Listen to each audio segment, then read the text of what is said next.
നമ്മുടെ LGSന് വേണ്ടിയുള്ള syllabus completion ചലഞ്ചിൽ നമ്മൾ ഈ വീഡിയോയിൽ നോക്കുന്നത് കേരളത്തിലെ ഭൂമിശാസ്ത്രം എന്ന ഭാഗത്ത് വരുന്ന 10 മാർക്കിനാണ് നമുക്ക് മൊഡ്യൂൾ ഉള്ളത്. നമ്മൾ ഈ വീഡിയോയിൽ നോക്കുന്നത് കേരളത്തിലെ കായലുകളും നദികളും നമ്മൾ നോക്കിക്കഴിഞ്ഞതാണ്. കായലുകളും അതേപോലെ വന്യജീവി സങ്കേതങ്ങളും എന്ന ഭാഗമാട്ടോ. കേരളത്തിലെ കായലുകളും അതുപോലെ വന്യജീവി സങ്കേതങ്ങൾ, ദേശീയോദ്യാനങ്ങൾ, ഈ 3 ഭാഗത്തുള്ള ക്വസ്റ്റ്യൻസ് ആട്ടോ നമ്മൾ ഈ വീഡിയോയിൽ നോക്കുന്നത്. അപ്പോൾ ഒന്നാമത്തെ ചോദ്യം ഇതാണ്: കേരളത്തിലെ കായലുകളുടെ എണ്ണം എത്രയാണ്? കേരളത്തിലെ കായലുകളുടെ എണ്ണം എത്രയാണ്?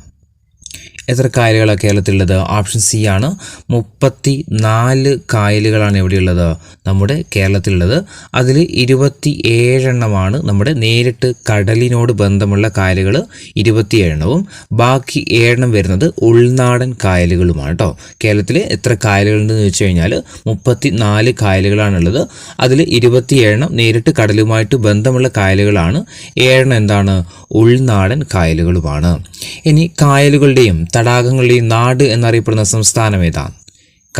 കായലുകളുടെയും തടാകങ്ങളുടെയും നാട് എന്നറിയപ്പെടുന്ന സംസ്ഥാനം ഏതാ?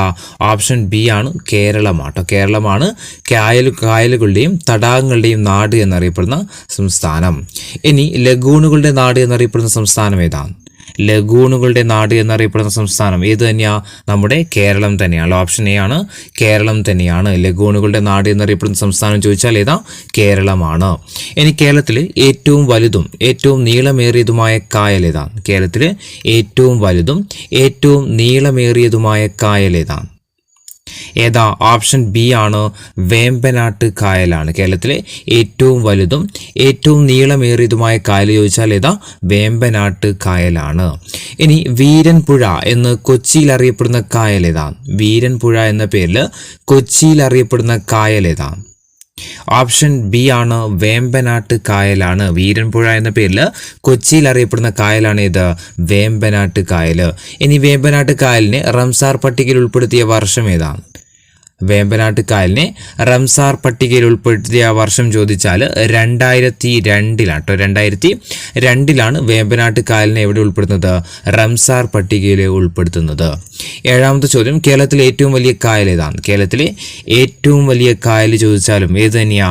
വേമ്പനാട്ട് കായലാണ്. കേരളത്തിലെ ഏറ്റവും വലിയ കായൽ ചോദിച്ചാൽ ഏതാ? വേമ്പനാട്ട് കായലാണ്. അതേപോലെ ഇന്ത്യയിലെ തന്നെ ഏറ്റവും വലിയ തണ്ണീർത്തടം ചോദിച്ചാൽ ഇന്ത്യയിലെ ഏറ്റവും വലിയ തണ്ണീർത്തടം ഏതാണെന്ന് ചോദിച്ചാൽ ഏത് തന്നെയാ? വേമ്പനാട്ട് കായലാന്നുള്ള കാര്യം ഓർത്തു കേട്ടോ. കേരളത്തിലെ ഏറ്റവും വലിയ കായലാണ് വേമ്പനാട്ട് കായൽ. അതേപോലെ ഇന്ത്യയിലെ തന്നെ ഏറ്റവും വലിയ തണ്ണീർത്തടം ചോദിച്ചാലും ഏത് തന്നെയാ? വേമ്പനാട്ട് കായലാണ്. അതേപോലെ വേമ്പനാട്ട് കായലിൽ പതിക്കുന്ന പ്രധാന നദികൾ ഓർത്തു വെക്കണം. 1 മൂവാറ്റുപുഴയാണ്, 2 മീനച്ചിലാറ്, പിന്നെ പമ്പ, പെരിയാറ്, അച്ഛൻ കോവിലാറ്, അതേപോലെ മണിമലയാറ്. ജസ്റ്റ് ഒന്ന് എഴുതി വെക്കുക പറ്റുന്ന ആളുകൾ. വേമ്പനാട്ട് കായലിൽ പതിക്കുന്ന പ്രധാനപ്പെട്ട നദികൾ ഏതാണെന്ന് ചോദിച്ചു കഴിഞ്ഞാൽ 1 മൂവാറ്റുപുഴ, അതേപോലെ മീനച്ചിലാറ്, പമ്പ, പെരിയാറ്, അച്ഛൻ കോവിലാറ്, മണിമലയാറ്. ഇതൊക്കെ എവിടെയാണ് പതിക്കുന്നത്? വേമ്പനാട്ട് കായലിലാണ് പതിക്കുന്നത്. അതുപോലെ കുമരകം വിനോദസഞ്ചാര കേന്ദ്രം സ്ഥിതി ചെയ്യുന്ന കായൽ തീരം ചോദിച്ചാലും ഏതാ? വേമ്പനാട്ട് കായലാണ്. കുമരകം വിനോദസഞ്ചാര കേന്ദ്രം സ്ഥിതി ചെയ്യുന്ന കായൽ ചോദിച്ചാൽ ഏതാ? വേമ്പനാട്ട് കായലാണ്. ഇനി അടുത്തത് ഇനിയും വേമ്പനാട്ട് കായലിനെ കുറിച്ചുള്ള ക്വസ്റ്റ്യൻസ് ഉണ്ട്, നമ്മൾ താഴോട്ട് വരും. 8ാമത്തെ ചോദ്യം: അഷ്ടമുടി കായലിലെ 8 ചെറിയ ദ്വീപുകൾ അറിയപ്പെടുന്ന പേരെന്താണ്? അഷ്ടമുടി കായൽ അല്ലെ. അഷ്ടമുടി കായലിലെ 8 ചെറിയ ദ്വീപുകൾ അറിയപ്പെടുന്നത് പേരെന്താ? ഓപ്ഷൻ ഡി ആണ്, മൺട്രോ തുരത്ത് എന്ന പേരിലാണ്. ഓപ്ഷൻ ഡി ആണ്, മൺട്രോ തുരത്ത് എന്ന പേരിലാണ് അഷ്ടമുടി കായലിലെ 8 ചെറിയ ദ്വീപുകൾ അറിയപ്പെടുന്ന പേരാണ് എന്താ? മൺട്രോ തുരത്ത്. ഇനി പെരുമൺ തീവണ്ടി അപകടം നടന്ന വർഷം ഏതാണ്? എന്നായിരുന്നു? 1988 ജൂലൈ 8 1988 ജൂലൈ 8 എന്ത് സംഭവിക്കുന്നത്? അഷ്ടമുടി കായലിൽ ഒരു ദുരന്തം നടന്നു. ഏതാ? പെരുമൺ തീവണ്ടി ദുരന്തം. 1988 ജൂലൈ 8 പെരുമൺ തീവണ്ടി ദുരന്തം നടന്നത് ഏത് കായല? അഷ്ടമുടി കായലിലാണ്. ഇനി അഷ്ടമുടി കായൽ അറബിക്കടലുമായിട്ട് യോജിക്കുന്ന സ്ഥലം ഏതാ? അഷ്ടമുടി കായൽ അറബിക്കടലുമായിട്ട് യോജിക്കുന്ന സ്ഥലം ചോദിച്ചാൽ ഏതാ? ഓപ്ഷൻ എ ആണ് നീണ്ടകര അഴിയാണ്. ഓപ്ഷൻ എ നീണ്ടകര അഴിയാണ്. കേരളത്തിലെ ഏറ്റവും വലിയ രണ്ടാമത്തെ കായൽ കൂടിയാണ് ഇത് നമ്മുടെ അഷ്ടമുടി കായൽ എന്ന കാര്യം ഓർത്തു നോക്കുക. ഇനി കേരളത്തിലെ ആദ്യത്തെ സീ പ്ലെയിൻ സർവീസ് ആരംഭിച്ച കായൽ ഏതാണ്? കേരളത്തിലെ ആദ്യത്തെ സീ പ്ലെയിൻ സർവീസ് ആരംഭിച്ച കായൽ ഏതാണ്? ഓപ്ഷൻ ബി ആണ് അഷ്ടമുടി കായലാണ്. അഷ്ടമുടി കായൽ. കേരളത്തിലെ ആദ്യത്തെ സീ പ്ലെയിൻ സർവീസ് ആരംഭിച്ച കായൽ ചോദിച്ചാൽ ഏതാ? അഷ്ടമുടി കായലാണ്. ഇനി നാഷണൽ ജോഗ്രഫിക്കിന്റെ around the world in 24 hours എന്ന ലോക വിനോദസഞ്ചാര പദ്ധതിയിൽ ഉൾപ്പെട്ട ഇന്ത്യയിലെ പ്രദേശം ഏതാണ്? നാഷണൽ ജോഗ്രഫിന്റെ around the world in 24 hours എന്ന ലോക വിനോദസഞ്ചാര പദ്ധതിയിൽ ഉൾപ്പെട്ട ഇന്ത്യയിലെ പ്രദേശം ഏതാ? ഓപ്ഷൻ ബി ആണ് കാക്കത്തുരുത്താണ്. Option B കാക്കത്തുരുത്താണ്. 13ാമത്തെ ചോദ്യം, കേരളത്തില് ഹൃദയത്തിന്റെ ആകൃതിയിലുള്ള തടാകം എവിടെയാണ്? കേരളത്തിലെ ഹൃദയത്തിന്റെ ആകൃതിയിലുള്ള തടാകം എവിടെയാ? മേപ്പാടിയാണ്. ഓപ്ഷൻ ഡി ആണ്, മേപ്പാടിയിലാണ്. 14ാമത്തെ ചോദ്യം, ഇന്ത്യൻ ഭൂപടത്തിന്റെ ആകൃതിയിലുള്ള തടാകം ഏതാണ്? ഇന്ത്യൻ ഭൂപടത്തിന്റെ ആകൃതിയിലുള്ള തടാകം ഏതാണ്? ഏതാ? ഓപ്ഷൻ എ ആണ്, പൂക്കോട് തടാകമാണ്. ഇന്ത്യൻ ഭൂപടത്തിന്റെ ആകൃതിയിലുള്ള തടാകം ഏതാന്ന് ചോദിച്ചാൽ ഏതാ? പൂക്കോട് തടാകം. എവിടെയാ? വയനാട് ജില്ലയിലാണ്. 15ാമത്തെ ചോദ്യം, നീരാളിയുടെ ആകൃതിയിലുള്ള കായൽ ഏതാണ്? നീരാളിയുടെ ആകൃതിയിലുള്ള കായൽ ഏതാണ്? ഏതാ? ഓപ്ഷൻ എ ആണ്, അഷ്ടമുടി കായലാണ്. നീരാളിയുടെ ആകൃതിയുള്ള കായൽ ഏതാ? അഷ്ടമുടി കായലാണ്. ഇനി കേരളത്തിന്റെ ഏറ്റവും തെക്കേ അറ്റത്തുള്ള ശുദ്ധജല തടാകം ഏതാണ്? കേരളത്തിന്റെ ഏറ്റവും തെക്കേ അറ്റത്തുള്ള ശുദ്ധജല തടാകം ഏതാണ്? ഏതാ? ഓപ്ഷൻ ബി ആണ്, വെള്ളായണി കായലാണ്. കേരളത്തിന്റെ ഏറ്റവും തെക്കേ അറ്റത്തുള്ള ശുദ്ധജല തടാകം ചോദിച്ചാൽ ഏതാ? വെള്ളായണി കായലാണ്. ഇനി കേരളത്തിലെ ഏറ്റവും തെക്കേ അറ്റത്തെ കായൽ ഏതാണ്? കേരളത്തിലെ ഏറ്റവും തെക്കേ അറ്റത്തുള്ള കായൽ ഏതാണ്? ഓപ്ഷൻ ബി ആണ്, വേലിക്കായലാണ്. വേലിക്കായൽ. കേരളത്തിലെ ഏറ്റവും തെക്കേ അറ്റത്തുള്ള കായലാണ് ഏത്? വേലിക്കായൽ. ഇനി കേരളത്തിലെ ഏറ്റവും വലിയ ശുദ്ധജല തടാകം ഏതാണ്? കേരളത്തിലെ ഏറ്റവും വലിയ ശുദ്ധജല തടാകം ചോദിച്ചാൽ ഓപ്ഷൻ ഡി ആണ്, ശാസ്താംകോട്ടയാണ്. കേരളത്തിലെ ഏറ്റവും വലിയ ശുദ്ധജല തടാകം ചോദിച്ചാൽ ഏതാ? ശാസ്താംകോട്ടയാണ്. എവിടെയാ? കൊല്ലം ജില്ലയിലാണ് ഇത് ശാസ്താംകോട്ട സ്ഥിതി ചെയ്യുന്നത്. ഇനി കേരളത്തിലെ മനുഷ്യനിർമ്മിത ശുദ്ധജല തടാകം ഏതാണ്? തന്നിരിക്കുന്നതിൽ കേരളത്തിലെ മനുഷ്യനിർമ്മിത ശുദ്ധജല തടാകം ഏതാണ്? ഓപ്ഷൻ എ ആണ്, മാനാഞ്ചിറ. അല്ലെ, കോഴിക്കോട് ജില്ലയിലെ മാനാഞ്ചിറ തടാകം എന്തിനുദാഹരണ? കേരളത്തിലെ ഒരു മനുഷ്യനിർമ്മിത ശുദ്ധജല തടാകത്തിന് ഉദാഹരണമാണ് ഇത്, മാനാഞ്ചിറ തടാകം. ഇനി 20ാമത്തെ ചോദ്യം, കായൽ കടലുമായിട്ട് ചേർന്ന് കിടക്കുന്ന പ്രദേശം അറിയപ്പെടുന്നത് ഏത് പേരിലാണ്? കായൽ കടലുമായിട്ട് ചേർന്നു കിടക്കുന്ന പ്രദേശം അറിയപ്പെടുന്നത് ഏത് പേരിലാണ്? ഓപ്ഷൻ എ ആണ്, അഴി എന്ന പേരിലാണ്. കായൽ കടലുമായിട്ട് ചേർന്ന് കിടക്കുന്ന പ്രദേശം ചോദിച്ചാൽ ഏതാ? അഴിയാണ്. ഇനി കായൽ കടലുമായിട്ട് ചേരുന്ന ഭാഗത്തെ മണൽത്തിട്ട അറിയപ്പെടുന്നത് ഏത് പേരിലാണ്? മണൽത്തിട്ട.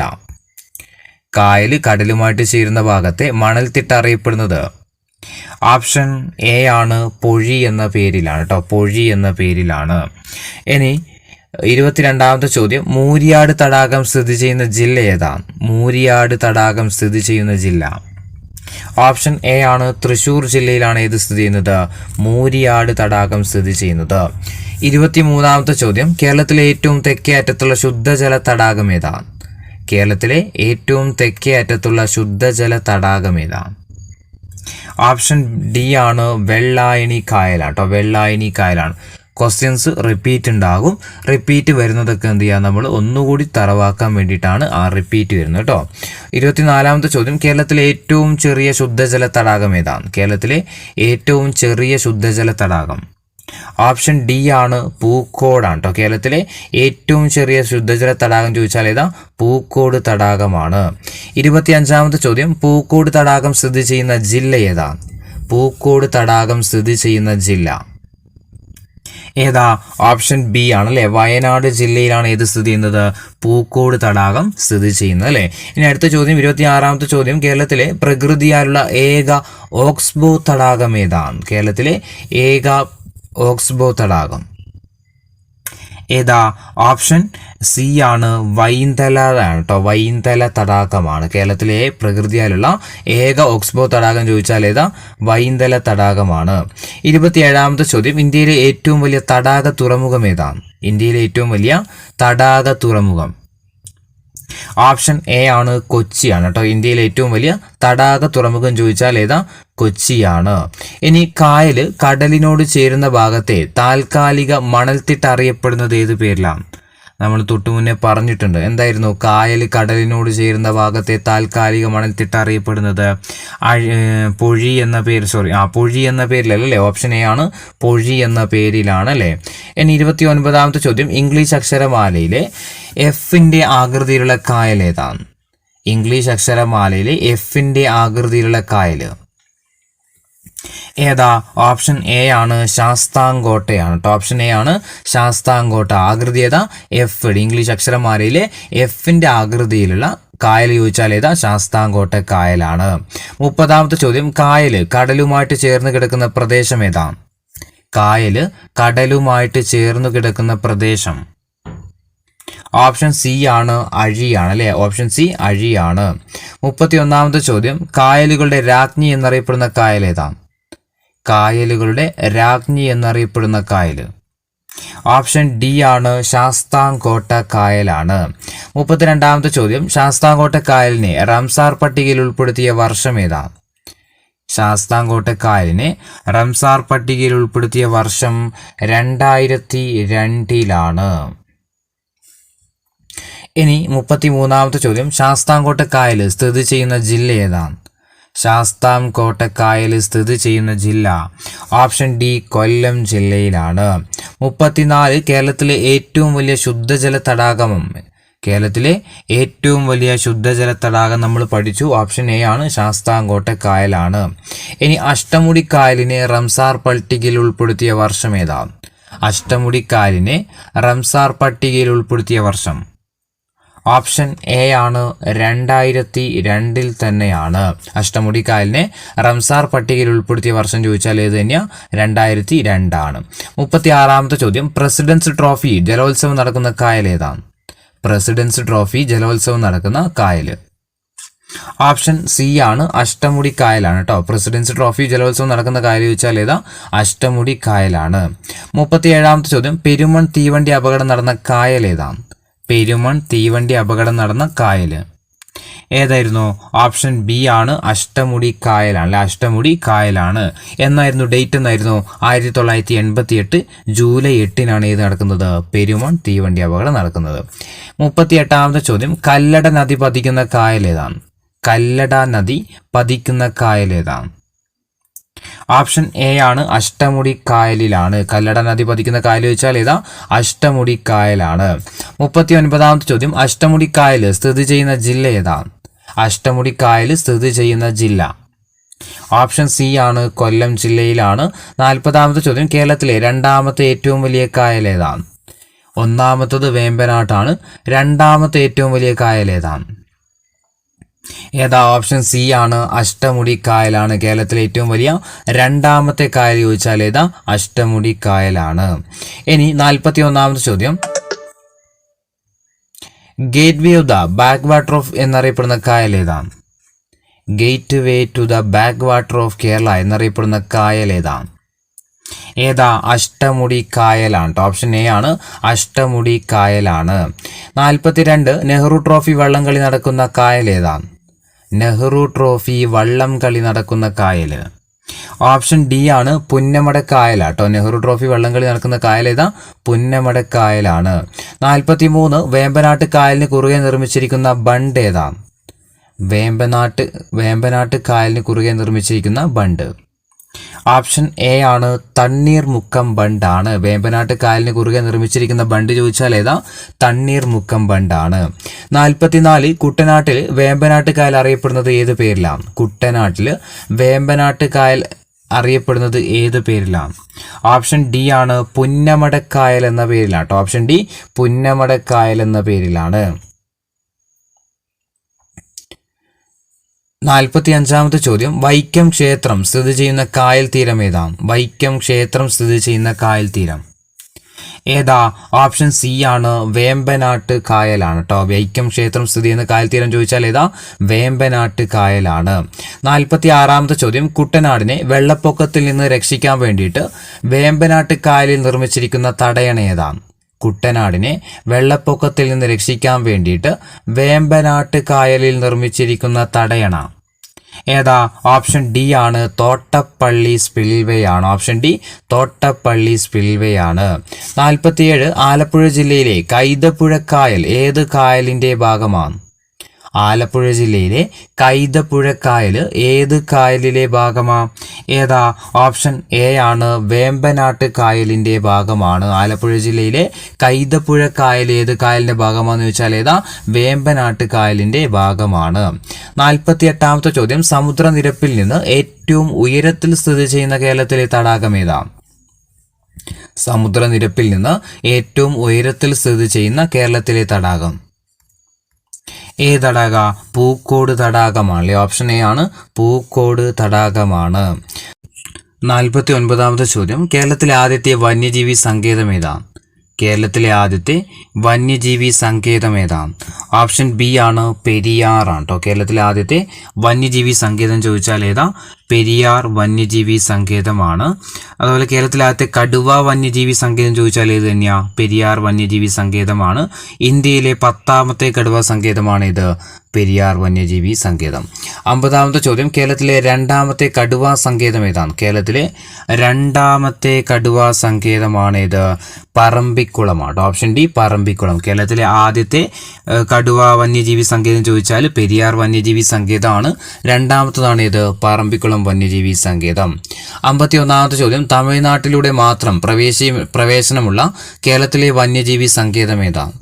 തമിഴ്നാട്ടിലൂടെ മാത്രം പ്രവേശനമുള്ള കേരളത്തിലെ വന്യജീവി സങ്കേതമാണ് ഇത്, ഓപ്ഷൻ എ, പറമ്പിക്കുളം വന്യജീവി സങ്കേതം.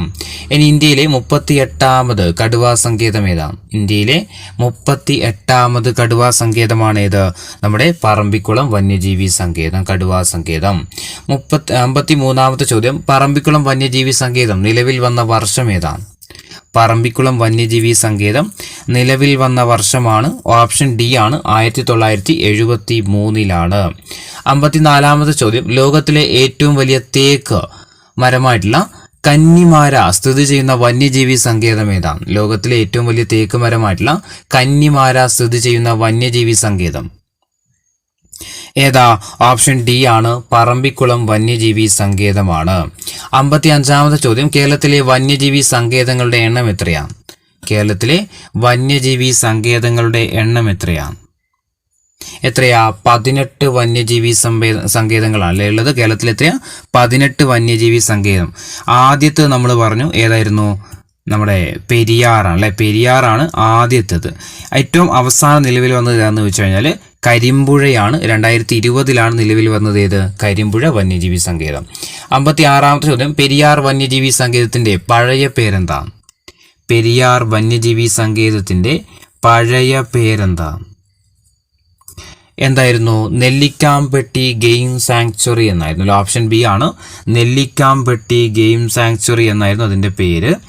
57ാമത്തെ ചോദ്യം, നെല്ലിക്കാംപെട്ടി ഗെയിം സാങ്ച്വറി സ്ഥാപിച്ചപ്പോൾ തിരുവിതാംകൂറിലെ രാജാവ് ആരായിരുന്നു? നമ്മളിപ്പോൾ പറഞ്ഞു, ശ്രീ ചിത്തിര തിരുനാളാണ് അല്ലെ. ശ്രീ ചിത്തിര തിരുനാളാണ്. 58ാമത്തെ ചോദ്യം, ചിമ്മിണി വന്യജീവി സംരക്ഷണ കേന്ദ്രത്തിൽ നിന്ന് ഉത്ഭവിക്കുന്ന നദി ഏതാണ്? ചിമ്മിണി വന്യജീവി സംരക്ഷണ കേന്ദ്രത്തിൽ നിന്ന് ഉത്ഭവിക്കുന്ന നദി ഏതാണ്? ഓപ്ഷൻ ബി ആണ്, കുറുമാലിപ്പുഴ കേട്ടോ. Option B, Kurumalipuzha. ചിമ്മിണി വന്യജീവി സംരക്ഷണ കേന്ദ്രത്തിൽ നിന്ന് ഉത്ഭവിക്കുന്ന നദി ചോദിച്ചാൽ ഏതാ? കുറുമാലിപ്പുഴയാണ്.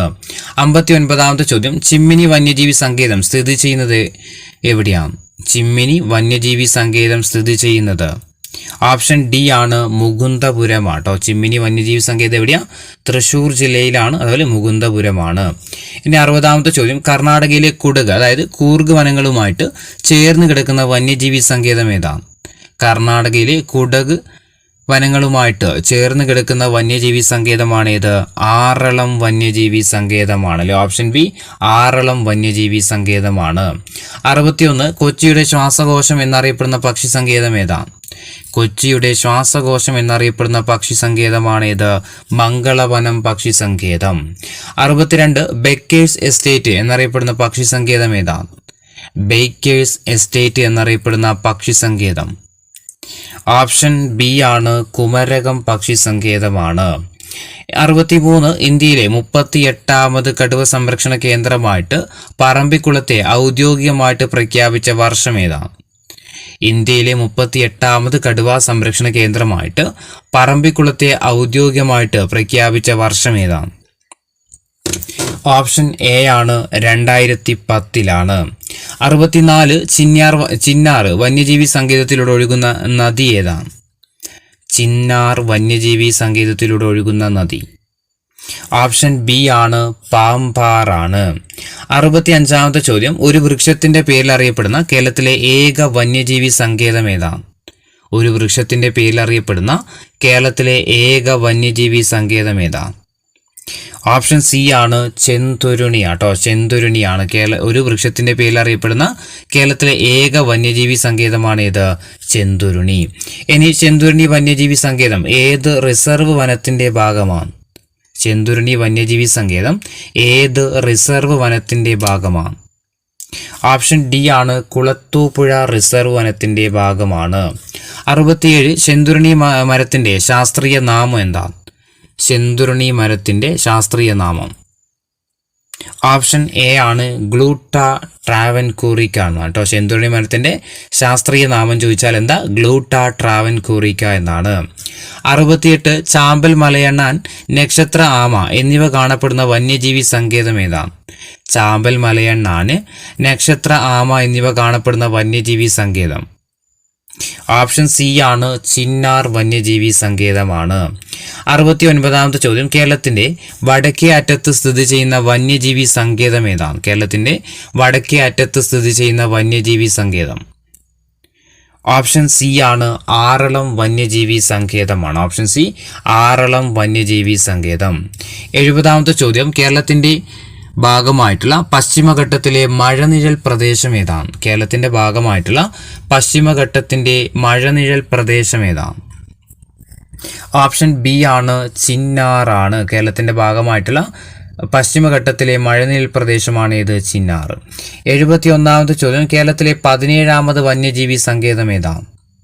കേരളത്തിലെ 17ാമത് വന്യജീവി സങ്കേതം. നമ്മൾ പറഞ്ഞു 18ാമത് വന്യജീവി സങ്കേതം ഏതായിരുന്നു? കരിമ്പുഴയായിരുന്നു അല്ലെ? മലപ്പുറം ജില്ലയിലെ കരിമ്പുഴയായിരുന്നു. അങ്ങനെയാണെങ്കിൽ 17ാമത് ചോദിച്ചാൽ ഏതെഴുതണം നമ്മൾ? അത് കൊട്ടിയൂർ വന്യജീവി സങ്കേതമാണ്. കേരളത്തിലെ 17ാമത്തെ വന്യജീവി സങ്കേതം ചോദിച്ചാൽ ഏതാ? കൊട്ടിയൂർ വന്യജീവി സങ്കേതമാണ്. 72ാമത്തെ ചോദ്യം, റീഡ് തവളകൾ കാണപ്പെടുന്ന കേരളത്തിലെ പ്രദേശം ഏതാണ്? റീഡ് തവളകൾ കാണപ്പെടുന്ന കേരളത്തിലെ പ്രദേശമാണ് കക്കയമാണ്. Option A, കക്കയമാണ്.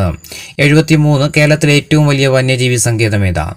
കേരളത്തിലെ ഏറ്റവും വലിയ വന്യജീവി സങ്കേതമാണ് പെരിയാർ. Option D, Periyar.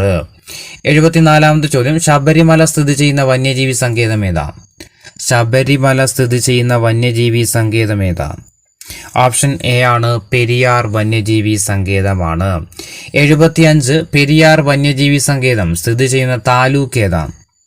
പെരിയാർ വന്യജീവി സങ്കേതം സ്ഥിതി ചെയ്യുന്ന താലൂക്ക് ഏതാ? ഓപ്ഷൻ ഡി ആണ്, പീരുമേട് താലൂക്ക് ആട്ടോ. ഓപ്ഷൻ ഡി, പീരുമേട് താലൂക്കാണ്. ഇനി 76ാമത്തെ ചോദ്യം, തേക്കടി വന്യജീവി സങ്കേതം എന്ന പേരിൽ അറിയപ്പെടുന്ന വന്യജീവി സങ്കേതം ഏതാണ്?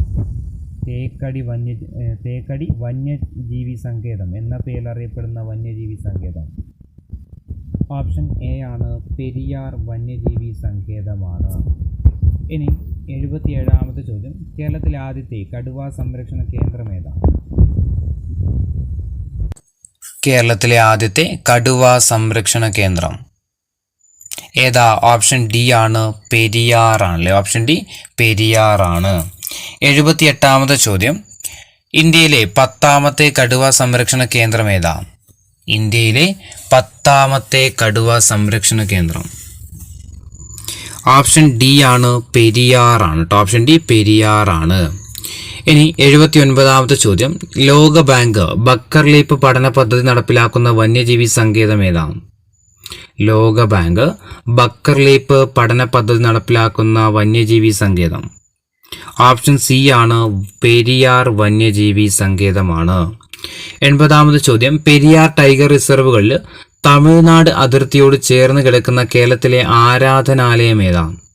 പെരിയാർ ടൈഗർ റിസർവിൻ്റെ ഉള്ളിൽ തമിഴ്നാടിൻ്റെ അതിർത്തിയോട് ചേർന്ന് കിടക്കുന്ന കേരളത്തിലെ ആരാധനാലയം ഓപ്ഷൻ ഡി ആണ് മംഗളാദേവി ക്ഷേത്രമാട്ടോ. ഇതിനു വേണ്ടിയിട്ട് തമിഴ്നാടും കേരളവും പ്രശ്നം നടക്കുന്ന ഒരു ക്ഷേത്രമാണ് ഇത് മംഗളാദേവി ക്ഷേത്രം.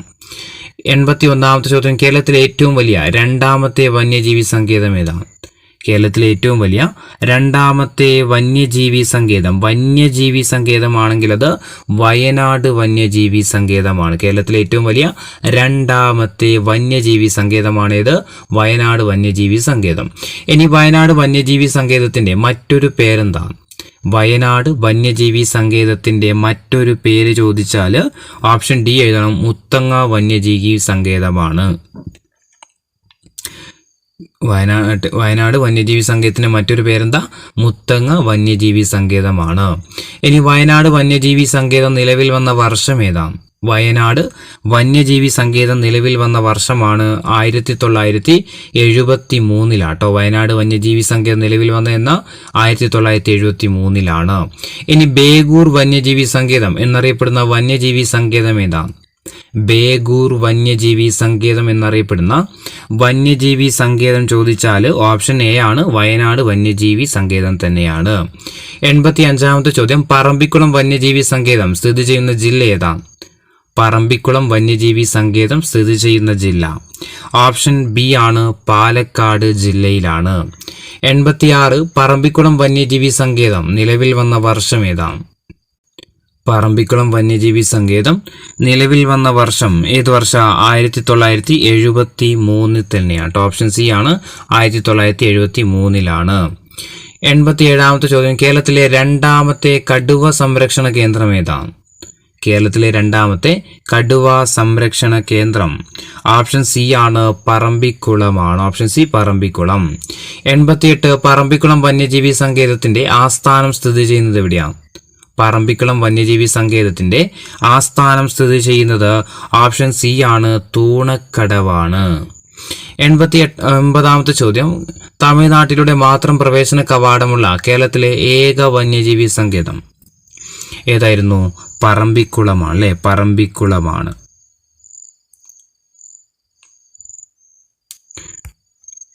90ാമത്തെ ചോദ്യം, റെഡ് ഡാറ്റ ബുക്കിൽ ഇടം നേടിയ വന്യജീവി സങ്കേതം ഏതാണ്? തന്നിരിക്കുന്നതിൽ റെഡ് ഡാറ്റ ബുക്കിൽ ഇടം നേടിയ വന്യജീവി സങ്കേതം ഏതാ?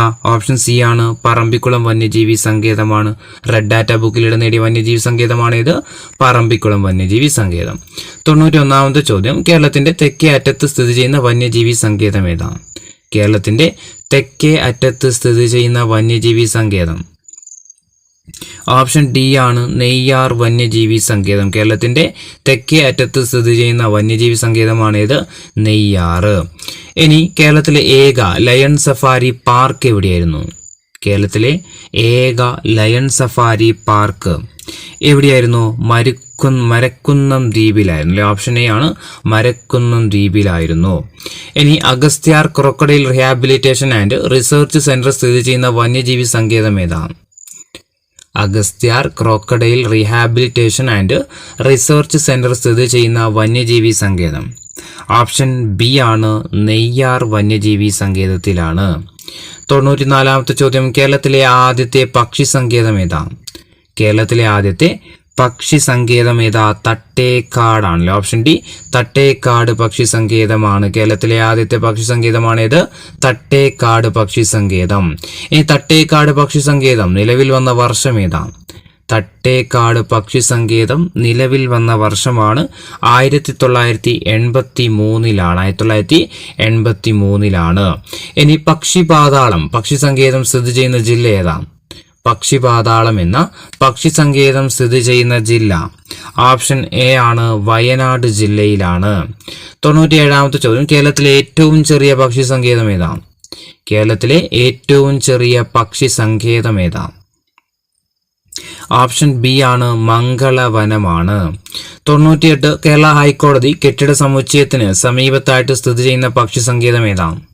കേരള ഹൈക്കോടതിയുടെ കെട്ടിട സമുച്ചയത്തിന് സമീപത്തായിട്ട് സ്ഥിതി ചെയ്യുന്ന പക്ഷി സങ്കേതം? ഓപ്ഷൻ ഡി ആണ്, മംഗളവനമാണ്. 99 ചൂളന്നൂർ പക്ഷി സങ്കേതത്തിന്റെ മറ്റൊരു പേരെന്താ? ചൂളന്നൂർ പക്ഷി സങ്കേതത്തിന്റെ മറ്റൊരു പേര് എന്താ? KK നീലകണ്ഠൻ പക്ഷി സങ്കേതമാണ്. ഓപ്ഷൻ ഡി ആണ്, KK നീലകണ്ഠൻ പക്ഷി സങ്കേതം. 100ാമത്തെ ചോദ്യം, മയിലുകളുടെ സംരക്ഷണത്തിനായിട്ട് കേരളത്തിലെ വന്യജീവി സങ്കേതം ഏതാണ്? മയിലുകളുടെ സംരക്ഷണത്തിനായിട്ടുള്ള കേരളത്തിലെ വന്യജീവി സങ്കേതം? ഓപ്ഷൻ ഡി ആണ്, ചൂളന്നൂർ. അല്ലെ, ചൂളന്നൂരാണ്. 101 ദേശാടന പക്ഷികളുടെ പറുദീസ എന്നറിയപ്പെടുന്ന പക്ഷി സങ്കേതം ഏതാ? ദേശാടന പക്ഷികളുടെ പറുദീസ എന്നറിയപ്പെടുന്ന പക്ഷി സങ്കേതം ഏതാ? ഓപ്ഷൻ സി ആണ്, കടലുണ്ടി പക്ഷി സങ്കേതമാണ്. 102 കേരളത്തിലെ ആദ്യത്തെ കമ്മ്യൂണിറ്റി റിസർവ് ഏതാ? കേരളത്തിലെ ആദ്യത്തെ കമ്മ്യൂണിറ്റി റിസർവ് ആണ്. ഓപ്ഷൻ സി ആണ്, കടലുണ്ടി വള്ളിക്കുന്ന്. അല്ലെ, കേരളത്തിലെ ആദ്യത്തെ കമ്മ്യൂണിറ്റി റിസർവ് ചോദിച്ചാൽ ഏതാ? കടലുണ്ടി വള്ളിക്കുന്നാണ്. ഇനി ആറളം വന്യജീവി സങ്കേതത്തിലൂടെ ഒഴുകുന്ന നദി ഏതാ? ആറളം വന്യജീവി സങ്കേതത്തിലൂടെ ഒഴുകുന്ന നദി ഏതാ? ഓപ്ഷൻ ബി ആണ്, ചീങ്കണ്ണിപ്പുഴയാട്ടോ, ചീങ്കണ്ണിപ്പുഴ. 104 ഒരു പ്രത്യേക സസ്യവർഗത്തിന്റെ പേരിൽ സ്ഥാപിതമായ ഉദ്യാനം ഏതാ?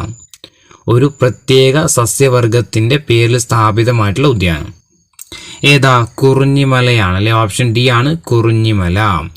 105ാമത്തെ ചോദ്യം, പശ്ചിമഘട്ടത്തിന്റെ രാജ്ഞി എന്നറിയപ്പെടുന്ന പുഷ്പം ഏതാ? പശ്ചിമഘട്ടത്തിലെ രാജ്ഞി എന്നറിയപ്പെടുന്ന പുഷ്പം?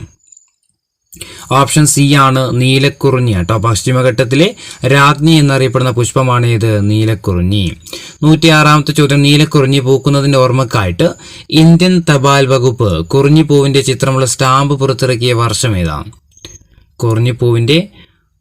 നീലക്കുറിഞ്ഞി പൂക്കുന്നതിന്റെ ഓർമ്മക്കായിട്ട് തപാൽ വകുപ്പ് കുറിഞ്ഞിപ്പൂവിന്റെ ചിത്രമുള്ള സ്റ്റാമ്പ് പുറത്തിറക്കിയ വർഷം ചോദിച്ചാൽ 2006ലാണ്. 2006 കുറിഞ്ഞി 6ലാണ്. 107ാമത്തെ ചോദ്യം, എല്ലാ വർഷവും പൂക്കുന്ന കുറിഞ്ഞി ഇനം ഏതാ? എല്ലാ വർഷവും പൂക്കുന്ന കുറിഞ്ഞി ഇനം ഏതാ? ഏതാ? കരിങ്കുറിഞ്ഞിയാണ്. ഓപ്ഷൻ ബി ആണ്, കരിങ്കുറിഞ്ഞിയാണ്. 108ാമത്തെ ചോദ്യം, നീലക്കുറിഞ്ഞി ഏറ്റവും അവസാനമായിട്ട് പൂവിട്ടതെന്നാ? നീലക്കുറിഞ്ഞി ഏറ്റവും അവസാനമായിട്ട് പൂവിട്ടത് എന്നായിരുന്നു? 2022ലാണ് കേട്ടോ. 2022ലാണ്. 109ാമത്തെ ചോദ്യം, കേരളത്തിൽ എത്ര ദേശീയോദ്യാനങ്ങളുണ്ട്? കേരളത്തിൽ എത്ര ദേശീയോദ്യാനങ്ങളാണ്? എത്ര ദേശീയോദ്യാനങ്ങളുണ്ട്? 5 ദേശീയോദ്യാനങ്ങളാണ്. അല്ലെ, 5 ദേശീയോദ്യാനങ്ങളാണ് എവിടെയുള്ളത്? കേരളത്തിലുള്ളത്. 110ാമത്തെ ചോദ്യം, ഏറ്റവും കൂടുതൽ ദേശീയോദ്യാനങ്ങളുള്ള കേരളത്തിലെ ജില്ല ഏതാ? ഏറ്റവും കൂടുതൽ ദേശീയോദ്യാനങ്ങളുള്ള കേരളത്തിലെ ജില്ല ഏതാ? ഓപ്ഷൻ ബി ആണ്, ഇടുക്കി ജില്ലയാണ് കേട്ടോ. ഏറ്റവും കൂടുതൽ ദേശീയോദ്യാനങ്ങളുള്ള കേരളത്തിലെ ജില്ല ചോദിച്ചാൽ ഏതാ? ഇടുക്കിയാണ്. ഇനി കേരളത്തിലെ ഏറ്റവും ചെറിയ ദേശീയോദ്യാനം ഏതാ? കേരളത്തിലെ ഏറ്റവും ചെറിയ ദേശീയോദ്യാനമാണ് ഓപ്ഷൻ സി ആണ്, പാമ്പാടും ചോലയാട്ടോ. കേരളത്തിലെ ഏറ്റവും ചെറിയ ദേശീയോദ്യാനം ചോദിച്ചാൽ ഏതാ? പാമ്പാടും ചോലയാണ്. ഇനി കേരളത്തിലെ ആദ്യത്തെ ദേശീയോദ്യാനം ഏതാ? കേരളത്തിലെ ആദ്യത്തെ ദേശീയോദ്യാനമാണ് ഓപ്ഷൻ ബി, ഇരവികുളമാണ് കേട്ടോ. കേരളത്തിലെ ആദ്യത്തെ ദേശീയോദ്യാനം ചോദിച്ചാൽ ഏതാ? ഇരവികുളമാണ്. 113ാമത്തെ ചോദ്യം, കേരളത്തിലെ ഏറ്റവും വലിയ ദേശീയോദ്യാനം ഏതാണ്? കേരളത്തിലെ ഏറ്റവും വലിയ ദേശീയോദ്യാനം ചോദിച്ചാലും ഏത് തന്നെയാ? ഇരവികുളമാണ് കേട്ടോ. ഇരവികുള ദേശീയോദ്യാനം എവിടെയാ സ്ഥിതി ചെയ്യുന്നത്? ഇരവികുളം ഇടുക്കി ജില്ലയിൽ കേട്ടോ. 114 ദേശീയോദ്യാന പട്ടികയിൽ ഉൾപ്പെടുത്താനായിട്ട് പരിഗണനയിലിരിക്കുന്ന കേരളത്തിലെ പ്രദേശം ഏതാണ്? ദേശീയോദ്യാന പട്ടികയിൽ ഉൾപ്പെടുത്താനായിട്ട് പരിഗണനയിലിരിക്കുന്ന കേരളത്തിലെ പ്രദേശം ഓപ്ഷൻ ഡി ആണ്, കരിമ്പുഴയാണ്. 115 ഇരവികുളം ദേശീയോദ്യാനം സ്ഥിതി ചെയ്യുന്ന ജില്ല ഏതാണ്? ഇരവികുളം ദേശീയോദ്യാനം സ്ഥിതി ചെയ്യുന്ന ജില്ല ഏതാണ്? Option D, ഇടുക്കിയാണ്. 116 ഇരവികുളം വന്യജീവി സങ്കേതമായിട്ട് പ്രഖ്യാപിക്കപ്പെട്ട വർഷം ഏതാണ്? ഇരവികുളത്തെ വന്യജീവി സങ്കേതമായിട്ട്, ഓർക്കുക, വന്യജീവി സങ്കേതമായിട്ട് പ്രഖ്യാപിക്കപ്പെട്ട വർഷം ചോദിച്ചാൽ ഏതാ? അത് 1975ലാണ്. ഇരവികുളം ദേശീയോദ്യാനമായിട്ട് പ്രഖ്യാപിക്കപ്പെട്ട വർഷം ഏതാ? 1975ലാണ്. ഇനി വംശനാശ ഭീഷണി നേരിടുന്ന അത്യപൂർവ ഇനത്തിൽപ്പെട്ട വരയാടുകളുടെ സംരക്ഷണ കേന്ദ്രം ഏതാണ്? വംശനാശ ഭീഷണി നേരിടുന്ന അത്യപൂർവ ഇനത്തിൽപ്പെട്ട വരയാടുകളുടെ സംരക്ഷണ കേന്ദ്രം ഏതാ? ഇരവികുളമാണ്. ഓപ്ഷൻ എ, ഇരവികുളമാണ്. 118 ഇരവികുളം ദേശീയോദ്യാനമായിട്ട് പ്രഖ്യാപിക്കപ്പെട്ട വർഷം ഏതാണ്? ഇരവികുളത്തെ ദേശീയോദ്യാനമായിട്ട് പ്രഖ്യാപിക്കപ്പെട്ട വർഷം ഏതാ? 1978. അപ്പോൾ ഇരവികുളവുമായി ബന്ധപ്പെട്ടിട്ട് നമ്മൾ 2 വർഷം പഠിച്ചു. ഒന്ന് 1975. എന്താ പ്രത്യേകത? വന്യജീവി സങ്കേതമായിട്ട് പ്രഖ്യാപിക്കപ്പെട്ട വർഷമായിരുന്നു ഇത് 1975. എന്നാൽ ഇരവികുളത്തെ ദേശീയോദ്യാനമായിട്ട് പ്രഖ്യാപിക്കപ്പെട്ട വർഷം ചോദിച്ചാൽ ഏതാ? അത് 1978. ഇനി വരയാടുകളുടെ സംരക്ഷണ കേന്ദ്രം എന്നറിയപ്പെടുന്നത് നമ്മൾ പറഞ്ഞു ഇരവികുളമാണ്. 120ാമത്തെ ചോദ്യം, ആനമുടി സ്ഥിതി ചെയ്യുന്ന ദേശീയോദ്യാനം ഏതാ? ആനമുടി സ്ഥിതി ചെയ്യുന്ന ദേശീയോദ്യാനം ഓപ്ഷൻ സി ആണ്, ഇരവികുളം ദേശീയോദ്യാനമാട്ടോ. ആനമുടി സ്ഥിതി ചെയ്യുന്ന ദേശീയോദ്യാനമാണ് ഇത്, ഇരവികുളം ദേശീയോദ്യാനം. ഇനി 121ാമത്തെ ചോദ്യം, സൈലന്റ് വാലി ദേശീയോദ്യാനം സ്ഥിതി ചെയ്യുന്ന ജില്ല ഏതാ? സൈലന്റ് വാലി ദേശീയോദ്യാനം സ്ഥിതി ചെയ്യുന്ന ജില്ല ഏതാ? പാലക്കാടാണ് അല്ലെ. ഓപ്ഷൻ എ ആണ്, പാലക്കാട് ജില്ലയിലാണ്. 122, കേരളത്തിലെ ഏക നിത്യഹരിത മഴക്കാട് എന്നറിയപ്പെടുന്ന ഏതാണ്? കേരളത്തിലെ ഏക നിത്യഹരിത മഴക്കാട് എന്നറിയപ്പെടുന്നതാണ് ഏത്? Silent Valley. Option A, Silent Valley. 123ാമത്തെ ചോദ്യം, കേരളത്തിലെ 2ാമത്തെ ദേശീയോദ്യാനം ഏതാണ്? കേരളത്തിലെ 2ാമത്തെ ദേശീയോദ്യാനം ഓപ്ഷൻ ഡി ആണ്, സൈലന്റ് വാലിയാണ്. അങ്ങനെയാണെങ്കിൽ സൈലന്റ് വാലിയെ ദേശീയോദ്യാനമായിട്ട് പ്രഖ്യാപിച്ച വർഷം ഏതാണ്? സൈലന്റ് വാലിയെ ദേശീയോദ്യാനമായിട്ട് പ്രഖ്യാപിച്ച വർഷം എന്നായിരുന്നു? 1984. Option B, 1984. ഇനി സൈലന്റ് വാലി ദേശീയോദ്യാനം ഉദ്ഘാടനം ചെയ്ത വർഷം ഏതാണ്? സൈലന്റ് വാലി ദേശീയോദ്യാനം ഉദ്ഘാടനം ചെയ്ത വർഷം എന്ന 1985 സെപ്റ്റംബർ 7. അപ്പം 1984 എന്ത് ചെയ്യുന്നത്? സൈലന്റ് വാലിയെ ദേശീയോദ്യാനമായിട്ട് പ്രഖ്യാപിക്കുന്നത് ചോദിച്ചാൽ 1984. പക്ഷെ അത് ഉദ്ഘാടനം ചെയ്യുന്ന വർഷമോ? അത് 1985 സെപ്റ്റംബർ 7. ഇനി സൈലന്റ് വാലിയെ ബഫർ സോണായിട്ട് പ്രഖ്യാപിക്കപ്പെട്ട വർഷം ഏതാണ്? സൈലന്റ് വാലിയെ ബഫർ സോണായിട്ട് പ്രഖ്യാപിക്കപ്പെട്ട വർഷം ഓപ്ഷൻ ബി ആണ്, 2007.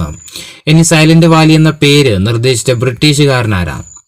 സൈലന്റ് വാലി എന്ന പേര് നിർദ്ദേശിച്ച ബ്രിട്ടീഷുകാരനാണ് ഓപ്ഷൻ സി ആണ്, റോബർട്ട് വൈറ്റ് ആണ്. 128, സൈലന്റ് വാലിയിലൂടെ ഒഴുകുന്ന നദി ഏതാണ്? സൈലന്റ് വാലിയിലൂടെ ഒഴുകുന്ന നദി ഓപ്ഷൻ ഡി ആണ്, കുന്തിപ്പുഴയാണ് കേട്ടോ. ഓപ്ഷൻ ഡി ആണ്, കുന്തിപ്പുഴയാണ്. 129, സൈലന്റ് വാലിയിൽ നിന്ന് ഉത്ഭവിക്കുന്ന നദി ഏതാണ്? സൈലന്റ് വാലിയിൽ നിന്ന് ഉത്ഭവിക്കുന്ന നദി ചോദിച്ചാൽ ഏതാ? തൂതപ്പുഴയാണ്. ഓപ്ഷൻ സി, തൂതപ്പുഴയാണ്. അപ്പോൾ സൈലന്റ് വാലിയിലൂടെ ഒഴുകുന്ന നദി ചോദിച്ചാൽ കുന്തിപ്പുഴയാണ്. പക്ഷെ സൈലന്റ് വാലിയിൽ നിന്ന്, അതായത് ഉത്ഭവസ്ഥാനം സൈലന്റ് വാലിയായിട്ടുള്ള നദിയാണ് ഏത്? തൂതപ്പുഴ. ഇനി വെടിപ്ലാവിന്റെ ശാസ്ത്രീയ നാമം എന്താണ്? സൈലന്റ് വാലിയിലുള്ള വെടിപ്ലാവുകളുടെ ശാസ്ത്രീയ നാമം ഓപ്ഷൻ ബി ആണ്, കുലിനിയ എക്സാറിലാറ്റയാണ്. ഓപ്ഷൻ ബി ആണ്, കുലിനിയ എക്സാറിലാറ്റ. ഇനി അടുത്ത ചോദ്യം, പാത്രക്കടവ് ജലവൈദ്യുത പദ്ധതിക്കെതിരെ പോരാടിയ സംഘടന ഏതാണ്? പാത്രക്കടവ് ജലവൈദ്യുത പദ്ധതിക്കെതിരെ പോരാടിയ സംഘടന ഏതാ? ഓപ്ഷൻ സി ആണ്, സേവ് സൈലന്റ് വാലി മൂവ്മെന്റ് ആട്ടോ. സേവ് സൈലന്റ് വാലി മൂവ്മെന്റ് ആണ്. ഇനി സൈലന്റ് വാലി നാഷണൽ പാർക്കിന്റെ 25ാം വാർഷികത്തോടനുബന്ധിച്ചിട്ട് ഇന്ത്യൻ തപാൽ വകുപ്പ് സ്റ്റാമ്പ് പുറത്തിറക്കിയ വർഷം ഏതാണ്? സൈലന്റ് വാലി നാഷണൽ പാർക്കിന്റെ 25ാം വാർഷികത്തോടനുബന്ധിച്ചിട്ട് ഇന്ത്യൻ തപാൽ വകുപ്പ് സ്റ്റാമ്പ് പുറത്തിറക്കിയ വർഷം ഓപ്ഷൻ ഡി ആണ്, 2009 2009. ഇനി 133ാമത്തെ ചോദ്യം, കേരള ഗവൺമെന്റിനോട് സൈലന്റ് വാലി ജലവൈദ്യുത പദ്ധതി ഉപേക്ഷിക്കാൻ നിർദ്ദേശിച്ച പ്രധാനമന്ത്രി ആരാണ്? കേരള ഗവൺമെന്റിനോട് സൈലന്റ് വാലി ജലവൈദ്യുത പദ്ധതി ഉപേക്ഷിക്കാൻ നിർദ്ദേശിച്ച പ്രധാനമന്ത്രി ആരായിരുന്നു? ഇന്ദിരാഗാന്ധി ആട്ടോ. Option C, ഇന്ദിരാഗാന്ധിയാണ്. 134, പാത്രക്കടവ് പദ്ധതിക്കെതിരായ പ്രക്ഷോഭത്തെക്കുറിച്ച് പഠിക്കാൻ നിയോഗിച്ച കമ്മീഷന്റെ അധ്യക്ഷൻ ആരായിരുന്നു? അതായത് സൈലന്റ് വാലിയിലായിരുന്നു ഈ പാത്രക്കടവ് പദ്ധതി ഉദ്ദേശിച്ചിരുന്നത് കേട്ടോ. അതുകൊണ്ടാണ് ഇത്ര പ്രശസ്തമായത്. പാത്രക്കടവ് പദ്ധതിക്കെതിരെ പ്രക്ഷോഭത്തെക്കുറിച്ച് പഠിക്കാൻ നിയോഗിച്ച കമ്മീഷന്റെ അധ്യക്ഷൻ ചോദിച്ചാൽ ആരാ? MGK മേനോനാണ്. ഓപ്ഷൻ എ ആണ്, MGK മേനോനാണ്. 135ാമത്തെ ചോദ്യം, ലാസ്റ്റ് ചോദ്യമാണ്. സേവ് സൈലന്റ് വാലി മൂവ്മെന്റിന്റെ സ്മരണാർത്ഥം കേരള ശാസ്ത്ര സാഹിത്യ പരിഷത്ത് സൈലന്റ് വാലി ദിനമായിട്ട് ആചരിക്കുന്നത് എന്നാണ്? സേവ് സൈലന്റ് വാലി മൂവ്മെന്റിന്റെ സ്മരണാർത്ഥം കേരള ശാസ്ത്ര സാഹിത്യ പരിഷത്ത് സൈലന്റ് വാലി ദിനമായിട്ട് ആചരിച്ചത് എന്നാണ്? എന്ന് ആചരിച്ചത് 80 മാർച്ച് 15-നാണ്. ഓപ്ഷൻ ഡി ആണ് 1980 മാർച്ച് 15-നാണ്.